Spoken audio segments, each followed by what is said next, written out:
Retrouvez Businesswoman avec MAF Pro, l'assurance des artisans, commerçants et professions libérales. MAF Pro, la référence qualité pro. Efficace et pas cher. C'est la MAF que je préfère. C'est la MAF.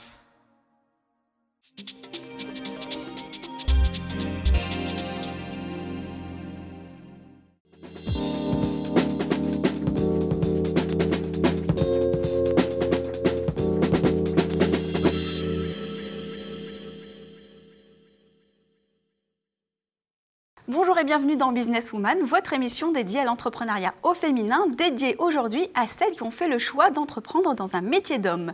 Les métiers ont-ils un sexe? La question est loin d'être anodine. Ces dernières années, les femmes investissent de plus en plus des postes ou des entreprises dont l'activité professionnelle est dite masculine. Qui sont-elles? Pourquoi des choix aussi tranchés et assumés, loin des habitudes professionnelles que l'on reconnaît aux femmes? Eh bien, pour nous en parler, deux invités. Nathalie Lafou, bonjour. Bonjour. Vous êtes gérante d'une société de plomberie, les salles de bain de Nathalie. Oui. Merci d'être avec nous. Merci. Également Sherazade Carré, gérante d'un centre de contrôle technique. Oui, bonjour. Merci à toutes les deux d'être ici. Vous avez compris le thème de l'émission. Alors tout de suite, la première question qui nous brûle les lèvres. Pourquoi avoir choisi un métier d'homme ? Alors moi, je l'ai fait en toute inconscience, c'est-à-dire que j'ai choisi une activité qui me tenait à cœur et j'ai absolument pas pensé que c'était un métier d'homme. J'étais donc styliste dans le prêt-à-porter pendant une quinzaine d'années, un métier qui est passionnant, qui me plaisait beaucoup. Et un jour, j'étais en vacances et je me suis rendu compte que je n'achetais jamais de journaux de mode en vacances, mais toujours des journaux de bricolage. Et là, je me suis dit, il y a quelque chose, il ne faudrait pas que je passe à côté de ma vie. Donc j'avais la chance à l'époque de suffisamment bien gagner ma vie et d'avoir un mari aussi qui l'a gagné également, c'est important. J'ai arrêté de travailler et j'ai construit ce projet. J'ai acheté un petit appartement complètement délabré qui n'avait pas été habité depuis 35 ans et je l'ai retapé. Je me suis dit, je vais voir ce que je peux faire, mais mon métier maintenant, ça va être dans le bâtiment. Vous avez conscience que ce que vous dites peut surprendre les femmes qui nous regardent? Vous aviez la chance de travailler dans le prêt-à-porter et de tout plaquer pour un métier qui est finalement vraiment réservé habituellement aux hommes. Oui, mais j'en avais pas conscience à l'époque. C'est-à-dire qu'aujourd'hui, moi j'ai deux grands garçons qui ont 22 et 23 ans. Et leurs copines me disent, mais comment tu as travaillé chez Dior? Tu as été la première styliste de Jennifer et maintenant, t'es quoi? T'es plombier? Et je dis oui, et maintenant je me lève tous les jours de bonne humeur et je suis très contente d'avoir fait ce changement. Et Sherazade Carré, donc vous avez suivi une formation donc, spécialisée en automobile. La petite anecdote, je crois savoir, c'est que vous étiez la première femme dans votre classe, la première fille à l'époque. Oui, en fait, moi je venais d'une filière générale et j'ai bifurqué parce que je suis quelqu'un de manuel. Donc je devais faire un bac S et puis du coup j'ai bifurqué, j'ai fait un bac STI, donc scientifique mais option de technologie industrielle. Donc en fait ça arrangeait un peu tout le monde, c'est-à-dire que les parents n'étaient pas trop contre. Moi ça m'arrangeait parce que justement ça me remettait dans une partie atelier, parce que moi j'aime l'ambiance atelier en fait. Et je suis arrivée dans un lycée quelques jours avant la rentrée, un peu comme une fleur. Et ça a mis un peu le désordre parce que du coup j'étais la première fille, je venais d'une filière générale. Ils ne savaient pas du tout comment s'organiser. Le lycée lui-même n'était pas fait pour les femmes, donc il n'y avait pas de toilettes pour les femmes. Au lycée, vous faites du sport, il n'y avait pas de vestiaire pour les femmes. Vous avez fait le bazar partout, en fait, en somme. Moi, en fait, je suis arrivée un petit peu comme une boule de neige, quoi. J'ai un peu bousculé tout le monde. On m'a isolée pendant la première semaine pour me faire des tests à part, en fait, pour voir si j'avais une vision en 3D, si je savais si j'étais bonne en maths, en physique. On a remis en doute, finalement, certaines... Ah, mais complètement. Non, on ne m'a pas accepté comme ça de visu en me disant, bon, elle veut et elle aura. Il fallait que je fasse mes preuves. Il n'y avait pas de problème. Moi, je savais très bien que j'avais les compétences pour. Et au grand étonnement de tout le monde, c'est que, du coup, j'ai été acceptée. Au premier trimestre, première de la classe. Ce qui m'était jamais arrivé d'ailleurs avant dans mes études. Donc, du coup, comme quoi, j'étais vraiment faite pour cette filiale-là. Alors, à cette époque-là, je fabriquais les pièces automobiles. Ensuite, on m'a refusé justement en mécanique auto. Donc, je me suis dit, ils me refusent, c'est pas grave, il y a d'autres chemins. Je vais passer par la carrosserie pour revenir après sur la mécanique. Donc, j'étais en carrosserie. Et du coup, j'ai travaillé directement après en carrosserie. Je n'ai pas eu le temps de revenir sur l'automobile. Et puis, au bout d'un certain temps, alors j'étais dans l'atelier. Et puis, du coup, en évoluant, ils m'ont mis dans des bureaux. Et enfin, moi, les bureaux, ça fait 2. Je restais dans la carrosserie, mais là, je faisais de la conception. C'est-à-dire, j'étais devant un ordinateur et je concevais les pièces. Donc, je n'avais pas l'atelier de fabrication. Et moi, il me faut tout en même temps. Il faut que je conçois, mais il faut aussi que je vois la fabrication et que je vois les défauts de ma pièce ou pas. Enfin, j'aime bien faire tout de A à Z. Je suis une femme pour ça, donc voilà. On vous chasse par la porte ou vous rentrez par la fenêtre. C'est ça, je bouscule un petit peu tout le monde, même au boulot, hein, d'ailleurs, même dans le monde du travail. J'ai pas eu de mal pour la carrosserie. Alors, je vous avoue que quand vous arrivez, vous êtes une femme, forcément, il y a une petite réticence, surtout que moi, mon nom, il est vraiment en connotation féminine, donc il n'y a pas d'amalgame. Il n'y a pas de doute, on sait bien que c'est une femme. Et même pendant mes stages, alors oui, j'ai eu la réflexion de certains maîtres de stage, bien après, qui m'ont dit, mais Sherazade, tu sais, on n'allait pas te prendre au départ. Et au final, super satisfait. D'ailleurs, il y en a un qui m'a embauché, ça a été lui mon premier employeur. Donc comme quoi... Vous avez ouvert la voie, c'est merveilleux. La ténacité sert un petit peu dans ce monde. Ça peut payer. Est-ce que, Nathalie, vous avez dû, au même titre que Sherazade, suivre une formation du coup pour bifurquer? Comment s'est suivie cette période de formation? Qui vous a formé? Quel regard on a porté sur vous? Moi, ma passion, donc, c'est la salle de bain. Et je me suis dit, le cœur de la salle de bain, c'est la plomberie. Donc, j'ai passé un CAP de plomberie. Et c'est pas facile quand on a une quarantaine d'années et qu'on est une femme en plus. Donc, toutes les portes se fermaient. On me disait, il faut déjà qu'on prenne les gens en poste, les gens qui sont au chômage, etc. Alors, une femme, vous comprenez, bon...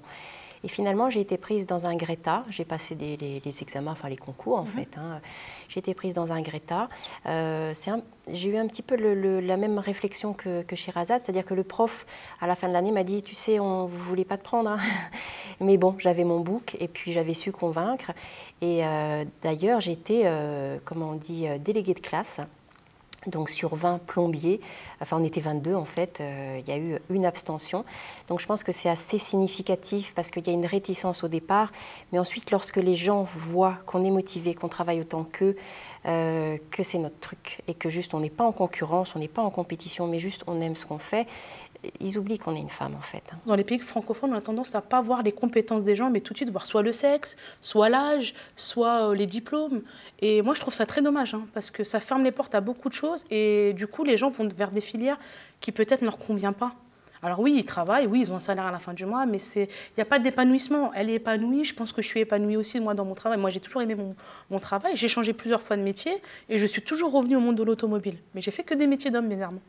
Vous avez ouvert la voie finalement peut-être à une démocratisation de ces métiers d'hommes, on l'espère. Je ne sais pas ouvert la voie, mais en tout cas, je suis fière de dire que maintenant, mon lycée est complètement mixte. Il n'y a pas de souci. Et bien voilà, vous avez été la première. Comme quoi ?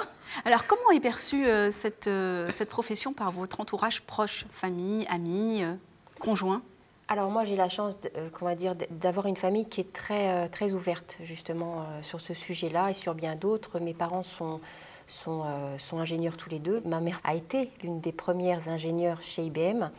Mon grand-père, je me souviens, il avait toujours son petit tablier de cuisine et c'est lui qui faisait la vaisselle. Donc, je suis passée d'études supérieures à un CAP, ça n'a posé aucun problème au niveau de mon entourage. Et le fait d'être plombier non plus. Il y a juste une petite inquiétude par rapport à, effectivement, mon intégration dans ce monde d'hommes. Mais à eux, ça ne leur a pas posé de problème. Et Sherazade, idem? Alors moi, ça a été, moi je viens d'un milieu maghrébin, donc on a tous les clichés qui vont avec. Moi j'ai la chance d'être quand même, j'ai une famille très ouverte, donc avant même de m'engager dans ce projet-là, dans la création de ma société, comme j'étais déjà dans ce métier-là, ne serait-ce que pour le lycée, il a fallu l'aval de mes parents. Forcément, donc ça a été difficile, voilà, c'est mineur. Le dossier, c'était eux qui devaient le faire pour la rentrée 4 jours avant, donc ça faisait un petit peu juste. Vous passez devant une commission, si les parents ne sont pas d'accord ou si déjà ils émettent un peu un avis contradictoire, vous doutez bien que les profs, ils sautent dessus et puis là, c'est l'échec assuré. Donc moi, j'ai cette chance-là d'être très très bien entourée aussi et d'avoir une famille qui, même quand j'ai créé la société, famille et amis qui m'ont vraiment soutenue. Hein. C'est important, je pense, c'est essentiel. Moi, j'avais dit que sans ça, je ne ferais pas. Alors aujourd'hui, quand on vous voit épanouie dans ces métiers dits masculins, on se demande, mais pourquoi, selon vous, il n'y a pas plus de femmes, finalement, outre l'aspect culturel, pourquoi il n'y a pas plus de femmes, finalement, qui se lancent dans ces filières? Alors moi, pour ma part, je pense que c'est parce que mon métier est peu connu. On parle plus de femmes mécaniciennes, ça, il y en a de plus en plus. Oui, c'est dans vrai. La mécanique, ça, vous en trouverez de plus en plus. Même les écoles se sont élargies par rapport à ça, donc il n'y a pas de souci. Dans le contrôle technique, c'est encore une filiale différente et c'est encore très peu connu. Donc moi, je vais souvent dans les lycées ou faire des conférences pour justement leur dire que y a cette possibilité-là. C'est pas un métier plus difficile, c'est pas un métier plus prenant. Rassurer sur le fait que ce soit accessible. Pour moi, c'est ni un métier d'homme ni un métier de femme. Je n'ai jamais vu un métier, je vois pas le métier avec le sexe, moi. C'est vraiment deux choses différentes. Moi, je vois un métier par rapport aux compétences. Alors parfois, il y a l'argument de la force physique, comme quoi les femmes ne peuvent pas faire tous les métiers. Est-ce que c'est une vérité? Moi, je dirais que oui, quand même. Moi, je pense. Hein. On est quand même parfois un peu limité. Moi, quand j'ai des bacs à douche à porter, des ballons d'eau chaude, des radiateurs, alors les radiateurs, je ne les fais pas. Si on est dans une grande structure, on peut à la limite s'organiser. Et puis, si les commis, enfin les gens qui nous font travailler lorsqu'on est ouvrier, ouvrière, sont intelligents, ils savent nous mettre à notre place, ce qui n'est pas toujours le cas, malheureusement. Mais c'est vrai que la force physique, c'est un handicap, même si aujourd'hui, on a des matériaux qui sont beaucoup plus légers. Mais quand même, quand on casse une baignoire en fonte, il faut la casser. Et moi, j'ai plus 20 ans. Je pense que quelqu'un de 20 ans, il n'y a pas de souci. Une femme de 20 ans, elle peut très bien casser une baignoire en fonte. Mais on voit peu d'hommes âgés qui ont travaillé dans le bâtiment. Je pense que les femmes âgées, ça ne peut pas exister. Il faut en fait que les entreprises sachent mettre la personne au bon endroit. Au bon poste, au bon moment. Voilà, c'est-à-dire qu'on a vraiment des qualités qui sont typiquement féminines et aussi parfois les hommes les ont. La minutie, moi je sais que j'ai beaucoup de collègues qui me disaient de temps en temps, tu ne veux pas faire ça parce que moi vraiment c'est un gond, j'ai pas envie. Et puis là, bon tu vois, là sous cette baignoire, il y a un truc, mais moi mon ventre il ne va pas passer sous la baignoire. Voilà, donc nous avons des qualités, ils ont des qualités, le tout c'est que chacun soit à sa place. On se complète, tout simplement. simplement. Alors, on a parlé des difficultés au départ à gagner en légitimité auprès de ses camarades ou collègues. Comment ça se passe face à ses clients? Est-ce que vous avez dû forcer un peu plus pour convaincre? Dans toute ma carrière, en 12 ans de contrôle technique, il m'est arrivé qu'une seule fois vraiment où un monsieur ne voulait pas que ce soit une femme qui fasse sa voiture, mais clairement une femme, donc il avait bien précisé. Il avait un argument, quelque chose de précis? C'est de par sa culture, c'est un monsieur africain, et c'était pas une femme qui ferait sa voiture ou qui toucherait même sa voiture. Donc du coup, avec mon caractère, forcément, c'est pas passé. Donc je lui ai fait comprendre que c'était moi ou personne. Donc voilà, et mes collègues m'ont dit bon, c'est pas grave, laisse passer, c'est pas grave, on va la faire. J'ai dit non. J'ai dit non, vous n'allez pas la faire, c'est moi ou c'est personne. Donc du coup, le monsieur est reparti, il est revenu 2 jours après en s'excusant. Mais c'est la seule fois où ça m'est arrivé, ça m'est resté un peu à travers la gorge parce que j'avais jamais eu spécialement de rejet justement par rapport à ma condition féminine. Et là, il me l'a un peu renvoyé en pleine figure.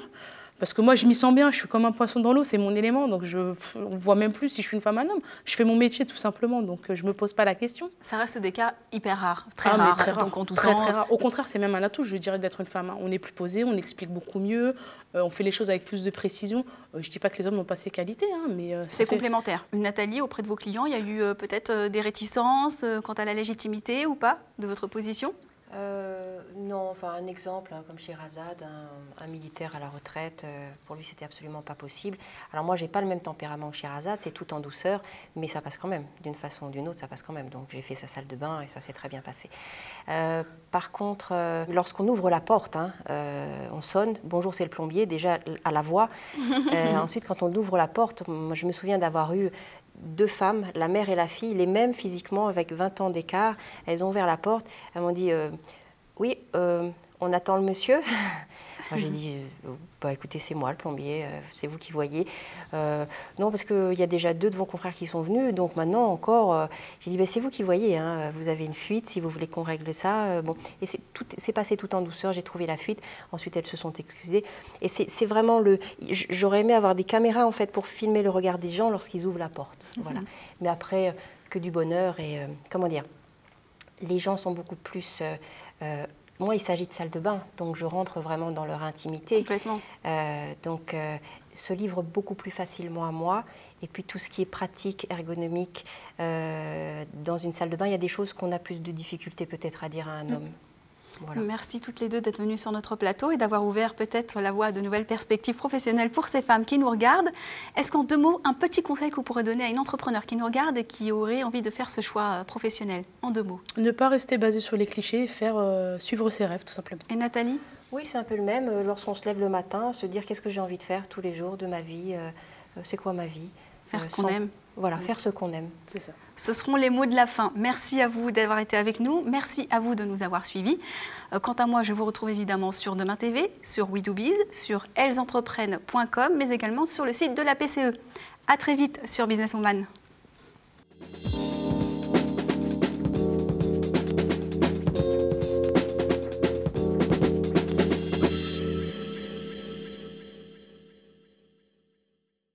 Businesswoman vous a été présenté par MAF Pro, l'assurance des professionnels depuis plus de 60 ans. MAF Pro, la référence qualité pro. Efficace et pas cher. C'est la MAF que je préfère.